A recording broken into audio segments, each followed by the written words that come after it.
A'udzu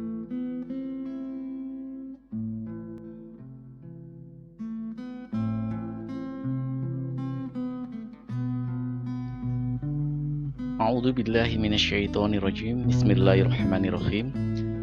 Assalamualaikum warahmatullahi wabarakatuh.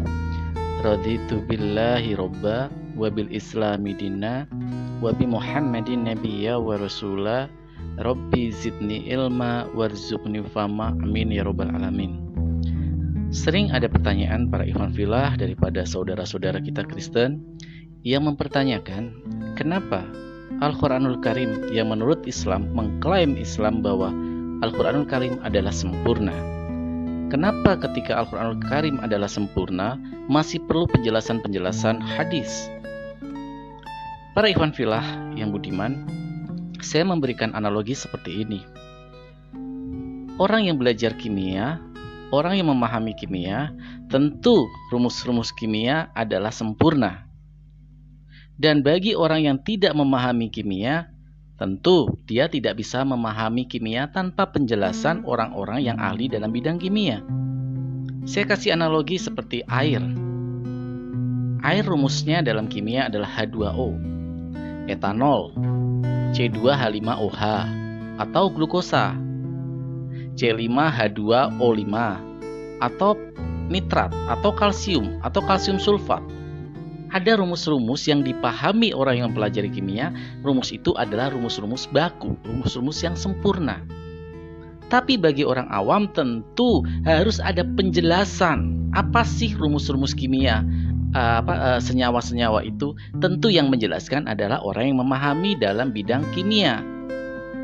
Nah, para ikhwan fillah yang budiman, itulah kenapa Al-Quranul Karim mesti dijelaskan oleh hadis. Karena hadis adalah dari ucapan atau tindakan Rasulullah Shallallahu Alaihi Wasallam. Logikanya adalah Al-Quranul Karim diturunkan kepada Nabi Muhammad Shallallahu Alaihi Wasallam. Tentu yang mempunyai kapasitas menjelaskan, yang mempunyai kapabilitas dalam menjelaskan adalah Muhammad Shallallahu Alaihi Wasallam, penerima wahyu tersebut. Dalam hadis Rasulullah juga dikatakan bahwa serahkanlah semuanya kepada ahlinya, kepada yang ahli di bidangnya. Saya kasih analogi seperti ini juga.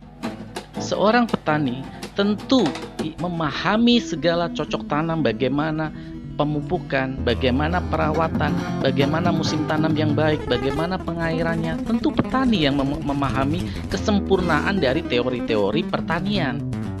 Bagi orang yang tidak terjun dalam pertanian, tentu dia tidak bisa memahami kenapa harus dikasih air sekian, kenapa harus musim tanamnya harus musim ini atau musim itu, pemupukannya harus seperti ini, pemanenannya harus rentang waktu seperti ini, bulir-bulir padinya harus seperti ini baru siap dipanen. Tentu yang memahami kesempurnaan dari teknik-teknik pertanian adalah petani yang kapabilitasnya teruji dari bidang pertanian tersebut. Begitupun Al-Quranul Karim. Ketika para saudara kita Kristen mempertanyakan kesempurnaan Al-Quran, kenapa mesti dijelaskan oleh hadis? Tentu Al-Quranul Karim adalah sempurna. Untuk memahami kesempurnaan dari Al-Quranul Karim, tentu dibutuhkan atau diperlukan dari penjelasan-penjelasan oleh Muhammad SAW selaku penerima wahyu tersebut. Jadi para ikhwan fillah yang budiman, kalau ada umat-umat Kristen yang mengatakan bahwa berarti Quran gak sempurna dong karena harus dijelaskan. Sesuatu yang sempurna bukan berarti sesuatu yang tidak perlu dijelaskan. Dan siapa yang menjelaskan? Yang mempunyai kapasitas dan kapabilitas dalam Al-Quran, tentu yang menerima wahyu atau yang menerima firman Al-Quran tersebut, yaitu Muhammad SAW. Demikian para ikhwan fillah kajian singkat dalam menjawab pertanyaan dari kaum Kristen yang mengatakan meragukan Al-Quran karena dibutuhkan penjelasannya melalui hadis. Jadi demikian para ikhwan fillah penjelasan saya singkat.